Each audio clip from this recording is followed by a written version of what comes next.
नमस्कार दोस्तों, मैं इंजीनियर ललित जाखड़। दोस्तों, आज हम जानेंगे डिस्कस थ्रो के बारे में और इसके बारे में बताने के लिए आज हमारे साथ मौजूद रहेंगे वेस्ट जोन के बेस्ट कोचों में से एक राम प्रताप जी धायल, जो हमें इस खेल की बारीकियों के बारे में बताएंगे। तो आइए बिना देर करें चलते हैं राम प्रताप जी धायल के पास। तो सर, आपका हमारे चैनल पे स्वागत है। तो सबसे पहले तो आप दर्शकों को अपना परिचय दें। नमस्कार, मैं राम प्रताप धायल, गांव गारिंडा, तहसील फतेहपुर, जिला सीकर, राजस्थान से हूं। और मैंने राजस्थान लेवल पर और नेशनल लेवल पर बहुत सारे प्लेयरों को तैयार किया है, विशेष तौर से डिस्कस थ्रो के अंदर, और बहुत सारे मेडल भी प्राप्त किए हैं। नेशनल में, स्टेट में और वेस्ट जोन के अंदर कई बार विनर रहे हैं। 5 बार तो मेरी खुद की बच्ची है जो कि वेस्ट जोन के अंदर गोल्ड मेडलिस्ट है, और नेशनल के अंदर 3 बार सिल्वर मेडल है। एक बार अंडर 16 में सिल्वर मेडल था जो कोयम्बटूर में था। उसके बाद में हरियाणा के अंदर, उसके अंदर जो अंडर 17 ग्रुप होता है बच्चों का, अंडर 19 सॉरी, उसके अंदर सिल्वर मेडल था जो स्कूली गेम्स होते हैं SGFI द्वारा।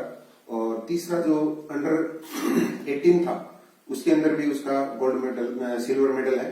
और अभी वेस्ट जोन में रेगुलरली 5 बार गोल्ड मेडल है और स्टेट में भी है। इन बच्चों को रेगुलर, अन्य बच्चे भी बहुत सारे तैयार हैं। मैंने आज से 15 साल पहले बच्चों को तैयार करना चालू किया था और अब बहुत अच्छा रिजल्ट आ रहा है। तो सर, जैसा कि आपने बताया कि 15 साल पहले आपने बच्चों को तैयारी कराना शुरू कर दिया था, तो उस वक्त के माहौल में और आज का जो समय है, तो उस वक्त आपने क्या दिक्कतें महसूस करी और आज क्या दिक्कत आप महसूस कर रहे हैं? उस समय सबसे पहले तो ये दिक्कत थी कि पहले तो ग्राउंड चाहिए इसके लिए। अब ग्राउंड गांव में तो अब उपलब्ध है, क्योंकि गांव में खुली जगह खूब मिल जाती है और कहीं नहीं मिलती तो गांव के पास में, गांव के नजदीक में जोड़े बहुत होते हैं। हर गांव में कोई न कोई जोड़ा मिल जाता है। किसान के खेत भी मिल, किसान का खेत भी मिल जाएगा, लेकिन किसान का खेत तो फिर भी उसकी फसल में प्रॉब्लम क्रिएट करता है कि भाई उसमें एरिया खूब सारा लंबा चौड़ा चाहिए डिस्कस थ्रो के अंदर, क्योंकि 50 मीटर तो मिनिमम लंबा चाहिए वो, और कम से कम भी चाहिए तो 50 मीटर वो चौड़ा चाहिए, क्योंकि डिस्कस किधर भी जा सकती है, किसी भी बच्चे को लग सकती है। साथ में प्लेयर हो तो उनको भी अलर्ट रहना पड़ता है इसके अंदर। तो ये बहुत सारी बातें होती है। तो शुरू में तो मेरे को ये प्रॉब्लम आई कि पेरेंट्स को ये पता नहीं था कि डिस्कस थ्रो होता क्या है, शॉर्ट पुट क्या होता है, ये चीजें थी। और फिर धीरे धीरे लोगों को पता भी चला और डिस्ट्रिक्ट और स्टेट लेवल पर बच्चों ने पोजीशन हासिल की। तो जब उनका स्थान आने लगा, गांव वालों को पता चलने लगा, तो गांव वाले भी इंटरेस्ट लेने लग गए। और उसके बाद में मैंने मेरी बच्ची को तैयार करना चालू किया। जब वो 8वीं क्लास में पढ़ रही थी उस समय मैंने उसको स्टार्ट किया था, 8वीं से 9वीं में हुई था। और उसके बाद में उसको भी ट्रेन किया, उसके साथ में बहुत सारी लड़कियों को भी ट्रेन किया। और एक बार तो ये था कि स्टेट में टीम गई थी सीकर डिस्ट्रिक्ट की, तो उसके अंदर अकेले मेरी तैयार की हुई बच्चियां थी 9, तो एक डिस्ट्रिक्ट लेवल की जो टीम बन करके जा रही थी एथलेटिक्स की, विभिन्न स्कूलों के माध्यम से पूरे सीकर की जो टीम थी उनमें के और 12 लड़कियां थी, उनमें से 9 अकेले मेरी। 9 ने आपसे कोचिंग प्राप्त की? कोई दौड़ में थी, कोई लॉन्ग जंप में थी, कोई हाई जंप में थी, तो कोई शॉर्ट पुट में थी, तो कोई डिस्कस थ्रो में थी। ये जैसे आपने लड़कियों को बताया कि वो लड़कियों को कोचिंग देना, तो इसके लिए जो पेरेंट्स को तैयार करना है वो आप कैसे करते हैं? पेरेंट्स तो देखो, जब उनको पता चल गया ना कि हाँ हमारा बच्चा भी इसमें निकल सकता है, तो उन्होंने फिर इंटरेस्ट लेना चालू कर दिया। नाम रोशन कर सकता है उनका बच्चा भी, उनकी बच्ची भी, तो उन्होंने फिर इंटरेस्ट लेना चालू कर दिया। तो सर, इस खेल के बारे में कुछ हम आपसे ग्राउंड के अंदर भी जानेंगे।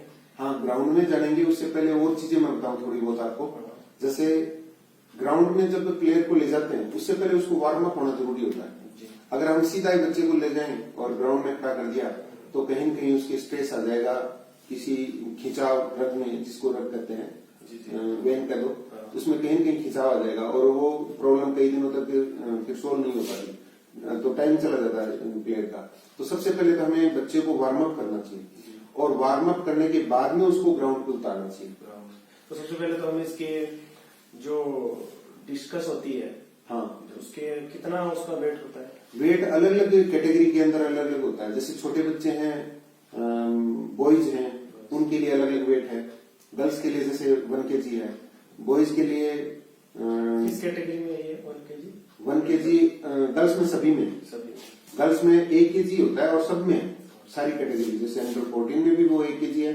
हाँ, उसके नॉर्म्स अलग अलग हो जाते हैं। नॉर्म्स में जैसे स्टेट लेवल का अलग नॉर्म्स मिलेगा कि भाई इतनी दूरी तक फेंकोगे तो आप नेशनल खेल सकते हो, वरना आप स्टेट लेवल तक ही रहोगे, भले ही पोजीशन फर्स्ट आ गई हो, आप नेशनल नहीं खेल सकते अगर उस नॉर्म्स को क्लियर नहीं किया तो। इसी तरह से शॉर्ट पुट में भी ऐसा ही है, नॉर्म्स होता है स्टेट लेवल का, डिस्ट्रिक्ट लेवल का, और फिर नेशनल के लिए, फिर इंटरनेशनल के लिए भी होता है। बॉयज में अलग रहता है। बॉयज में उसका वेट अलग होता है और उसका नॉर्म्स भी अलग होता है और एज कैटेगरी के अनुसार होता है। जिस तरह की उसकी एज कैटेगरी है उसके अकॉर्डिंग उसका। तो जो हमारे दर्शक देख रहे हैं, तो जो कहीं न कहीं जिनको कोचिंग का अभाव है, तो हम चाहेंगे कि भाई आप थोड़ा ग्राउंड में उनको बताएं कि किस तरीके से वो। हाँ, बता दूंगा कोई। तो उसके लिए हम चलते हैं ये ग्राउंड में। चलो। तो हम खेल मैदान पे पहुंच चुके हैं। ये वो खेल मैदान है जिसकी बदौलत बहुत से बच्चों ने राष्ट्रीय राज्य स्तर पर अपनी पहचान बनाई है। तो सर, इस खेल की, ये जो खेल मैदान पे आप लेके आए हो, आपने बहुत से बच्चों को यहाँ तैयार किया है। तो सबसे पहले तो जो बच्चा अभी इस खेल को आरंभ करना चाहे, तो क्या उसको ये जो आप पक्के में जो ग्राउंड बना रखा है वो बनाने की आवश्यकता पड़ेगी, या ऐसे ही वो बच्चा प्रैक्टिस कर सकता है? होना कोई जरूरी नहीं है। मैं कई बार बच्चों को ले जाता हूँ तो डिस्ट्रिक्ट लेवल का जो गेम होता है वहाँ पर ये पक्का नहीं मिलता है। जी सर। स्टेट पर भी कभी कभी मिलता है। जी सर। नेशनल में पक्का होता है। जी सर। अच्छा होता है कि नेशनल लेवल पर जाने के लिए हमें पहले से ही पक्का मिल जाए ग्राउंड, तो उसमें अच्छी तैयारी हो सकती है। तो इसका जो एरिया है, लेकिन हम वैसे भी कर सकते हैं। जैसे एक काली मिट्टी होती है, उसको जमा लो पानी से, जमा करके उसमें एक लाइन खींच दो। इसका जो रेडियस होता है वो 1.25 मीटर होता है और डाया 2.5 मीटर का हो जाता है। तो 2.5 मीटर का एक सर्किल हो जाएगा, पूरा का पूरा 2.5 मीटर डाया का। तो कहीं पर भी आप खेल को इसको मैदान को बनाने के लिए कोई ज्यादा दिक्कत नहीं है, बना सकते हो। तो जैसे हम जो तस्तरी फेंकें, जो बच्चा आज से ही शुरुआत करने वाला है, तो उसको किन बातों का ध्यान रखना चाहिए, कैसे वो तस्तरी को पकड़े, कैसे वो तस्तरी को फेंके, तो आप इसके बारे में थोड़ा फेंक करके आप बताएं। देखो, मैं थोड़ा सा आपको सारी चीजें बता देता हूँ। जी। पहली बात तो जो प्लेयर होता है वो इसके एंटर करने के बाद में, जैसे मान लो ये एंटर कर गया, एंटर करने के बाद में यहाँ से थ्रो करता है। ये जो 2 लाइनें खींची हुई हैं, इनके बीच में से एंटर, यहाँ बीच में से फेंकता है वो। इनके बीच का फेंकने का कारण ये होता है कि ज्यादा से ज्यादा रेंज आगे आए, और फिर यहाँ से फेंकने के बाद में वो पीछे से निकलना चाहिए, पीछे से निकलना चाहिए। अगर यहाँ से ये जो लाइन है, एक लाइन ये है, दूसरी लाइन इधर है, इससे अगर आगे से निकलता है वो प्लेयर, तो वो फाउल माना जाता है। अगर इस लाइन पट्टी के कहीं टच हो जाता है फेंकते टाइम, तो भी फाउल होता है।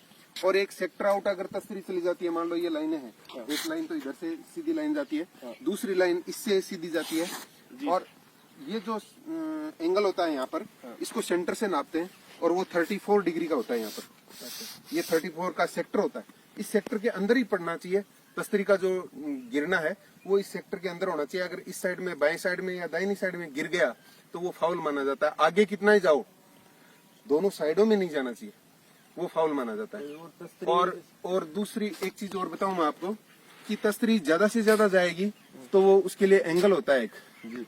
तो अपने जो प्रोजेक्टाइल होता है उसके अंदर क्या होता है कि 45 यानी 45 डिग्री का एंगल होना चाहिए अपने कंधे से। इस कंधे से अगर हम देखें तो ये 45 डिग्री के ऊपर मैक्सिमम दूरी पर जाकर के गिरता है, लेकिन उससे थोड़ा सा एंगल नीचा रखा जाता है। नीचा इसलिए रखा जाता है कि जैसे इतना मेरा कंधा ऊंचा है, तो थोड़ा सा नीचे रखेंगे ना, तो उसका जो रेंज होगा ना गिरने का, वो और ज्यादा होगा। इसलिए साइंस के नजरिए से काम करता है ये। इसलिए 45 डिग्री पर न फेंक करके उसको लगभग 40 डिग्री 38 डिग्री इतने पर फेंकना चाहिए, तो वो मैक्सिमम रेंज कवर करेगा। जैसा कि आपने ये 2 पोल इसीलिए लगा रखे हैं कि ये जो रस्सी है ना, ये मेरा नाप करके किया हुआ है, ये 45 डिग्री के एंगल पर बनता है यहाँ कंधे से। पहले से ही आपने इसको तैयार किया हुआ है ताकि जो बच्चे रोजाना अभ्यास करते हैं उनको कोई दिक्कत का सामना तो ये मैंने नहीं करना पूरा 45 नहीं कर रखा है, इसको 45 की बजाय मैंने 38 पर सेट कर रखा है। 38 डिग्री के ऊपर, यानी यहाँ से जाएगी तस्तरी तो इसके थोड़ी सी ऊपर से जाएगी, तो वो 38 डिग्री का एंगल बनाते हुए जाएगी और मैक्सिमम दूरी पर जाकर के गिरेगी वो। तो ये तस्तरियों का जब हमने आपके पास ये कलेक्शन देखा, तो ये बहुत सारा कलेक्शन आपने कर रखा है तस्तरियों का, तो इसके पीछे आप क्या मतलब फॉर्मूला यूज कर रहे हैं? इसका फॉर्मूला सिंपल सा है कि अगर एक बच्चा एक तस्तरी को फेंकेगा जैसे ये तस्तरी है, अब ये तस्तरी एक बच्चा एक फेंकेगा तो सामने से पकड़ाने वाला आएगा, फिर फेंकेगा, फिर आएगा, फिर फेंकेगा, फिर आएगा, तो वो बच्चा जो सामने वाला पकड़ाने वाला है वो थक जाएगा। तो सर ये जो तस्तरी फेंकते वक्त किन किन बातों का और क्या टेक्निक आप यूज करते हो और कैसे इसको फेंकते हैं, तो थोड़ा सा इसके बारे में आप बताएं। देखो, तस्तरी फेंकने की दो स्टाइल होती हैं, एक तो रोटेशनल और एक स्टैंडिंग थ्रो। स्टैंडिंग थ्रो के अंदर तो आदमी केवल एक जगह स्टैंड होकर के, खड़ा होकर के वहीं से थ्रो करता है, और रोटेशनल में पीछे से रोटेट करता हुआ जाकर के फिर फेंकता है। ये दोनों ही जो है खेल में वैलिड है। दोनों ही वैलिड हैं, लेकिन अगर आप देखो थ्रो की जो रेंज है वो ज्यादा आएगी रोटेशनल में। स्टैंडिंग में उतनी रेंज नहीं आ पाती जितनी रोटेशनल में आती है, क्योंकि रोटेशन में इस तरह से रोटेट करता हुआ जाता है, और रोटेट करता हुआ जाता है तो उसकी स्पीड और फास्ट हो जाती है, और उस स्पीड का इसमें फायदा होता है। तो एक बार हम फेंक के हाँ, दर्शकों को आप दिखाइए। देखो, मैं आपको पहले स्टैंडिंग थ्रो दिखा देता हूँ कि स्टैंडिंग थ्रो कैसे होता है। इधर आइए आप, और देखो यहाँ से जैसे मान लो स्टैंडिंग थ्रो कर रहे हैं, तो पहले 2 बार इस तरह से कर लेना चाहिए ताकि हाथ सेट हो जाए इस तरह से, और फिर तीसरी बार में पूरा पीछे लेकर के फिर थ्रो करना चाहिए इस तरह से। ये तो हो गया अपना स्टैंडिंग स्टैंडिंग थ्रो। इसके बाद यदि और इसके बाद में देखिए, ये जो तस्तरी है, इस तस्तरी को हम यहाँ आगे इस पट्टी के पास में खड़े हो जाते हैं, और खड़े होकर के फिर रोटेट होकर के फिर फेंकते हैं। तो रोटेट होने के लिए भी पहले 1 2 3, एक बार, फिर दूसरी बार, और फिर तीसरी बार। तीसरी बार में इस पैर पर चढ़ जाओ, तीसरी बार में इस पैर पर चढ़ जाओ, इसको थोड़ा उधर रखो, क्योंकि लग जाएगी इसको। और तीसरी बार इस तरह से चलते हैं, और इस पैर को जितना अधिक फैला सके फैलाइए, ठीक है ना। उससे क्या होगा कि ये एक मोमेंट बनता है इस तरह से, और फिर यहाँ आ जाइए, फिर यहाँ से यहाँ, और उसके बाद में थ्रो करना है। ये इसकी कुछ टेक्निक्स हाँ, रहती ये है। टेक्निक होती है। ये जो आप ये तो बहुत सारी जो तस्तरियां आपने रख रखी हैं, हाँ। इसके पीछे का तो आपने बताया कि भाई ये जो बच्चों का एक तो ऊर्जा जो बचे उनके अंदर, एक समय का भी सदुपयोग हो कि बार बार इसमें- उसको लाने और हाँ। ले जाने के लिए समय खराब नहीं करना पड़े। ये जो आपने लोहे की जो रोड टाइप बना रखी है, इनको आप क्या टेक्निक इस्तेमाल देखिए, करते इसके अंदर भी रोड अलग अलग साइज की है, कुछ छोटी है कुछ बड़ी है, ये भी अलग अलग साइज की है जी। ये अलग अलग साइज की इसलिए है कि आप इस छोटे को फेंकोगे तो ये आउट कम जाएगी, यानी सेक्टर आउट कम जाएगी। अच्छा। दोनों तरफ। जब दोनों तरफ अपन फेंकते हैं ना इसको, तो फेंकने से तस्तरी तो सेंटर में जा सकती है, लेकिन ये आउट ज्यादा जाता है। तो इसका अभ्यास करवा दे हमें कि ये सेंटर में जाए। ये आपने अपनी एक टेक्निक बनाई है टेक्निक खुद बनाई। की कि भाई और पहले उसके जो- बाद में जैसे मान लीजिए इससे बड़ा और ले लिया, ये रोड उससे भी भारी लंबी ले ली तो ये उसका और ज्यादा आउट जाने का होता है, कि ज्यादा ये आउट जाने की संभावना इसकी ज्यादा होती है तस्तरी की बजाय, और उससे छोटी रोड की बजाय भी इसकी आउटसाइड जाने की ज्यादा संभावना होती है। तो इससे अभ्यास कराने के बाद में एक जो सेक्टर आउट जाता है वो बिल्कुल नहीं जाता। मेरे साथ में ऐसा ही हुआ था एक बार कि पहली बार जब मैं वहाँ करौली लेकर के गया था, करौली के अंदर जब बच्ची ने थ्रो करना चालू किया तो सबसे बेस्ट थ्रो जा रहा था और पहले नंबर पर आ रहा था, लेकिन उसका पहली बार में दाहिनी साइड में आउट चला गया, दूसरी बार में बाईं तरफ आउट चला गया, और 2 बार जब आउट हो जाता है उसके बाद में बच्चा घबरा जाता है। तो उसने तीसरी बार लास्ट चांस रहता है ना, लास्ट चांस रहता है, तो तीसरे चांस में उसने और ज्यादा पावर लगाने की कोशिश की, और साथ में वो जो ही फेंकना चालू किया वो तस्तरी हाथ में से ही छूट गई, और उसके बाद में जो एक गोल्ड मेडल होना चाहिए था राजस्थान का, वो आज उस समय वो रह गया। तो उसके बाद में मैंने वहां से आने के बाद में ये जो रोड है ना, ये आपने ये जो टेक्निक रोड है ना, अपनाई और ये प्रेरणा वहां से लेके किस तरीके से भाई इस बच्ची ने जो गलती की है, इस बच्चे के इसको साथ कैसे जो हुआ सुधारा जाए। और किसी के साथ ना हो। हाँ। तो अब सर मैं आपसे ये पूछना चाहूंगा कि जो बच्चे या बच्चियां इस खेल में अपना भविष्य बनाने का सपना देख रहे हैं, तो क्या वो आपसे संपर्क कर सकते हैं? हाँ, कोई नहीं, तो कोई दिक्कत नहीं है। मैं किसी भी समय अगर कोई प्लेयर कोई मेरे लिए आता है तो मैं उसके लिए रेडी रहता हूँ, तैयार रहता हूँ एनी टाइम। तो जो बच्चे डिस्कस थ्रो में अपना कैरियर बनाना चाहते हैं, या जो बच्चियां या उनके पेरेंट्स जो हमारा वीडियो देख रहे हैं, तो वो सर से पर्सनली आप लोग मिल करके बातें कर सकते हैं, कोचिंग ले सकते हैं। तो इसके लिए हम जो सर के जो नंबर हैं वो डिस्क्रिप्शन में डाल देंगे, सर का एड्रेस। तो आपने सर हमें इतना समय दिया, इसके लिए आपका बहुत बहुत धन्यवाद। आपको भी बहुत बहुत जय धन्यवाद। हिंद, जय भारत। जो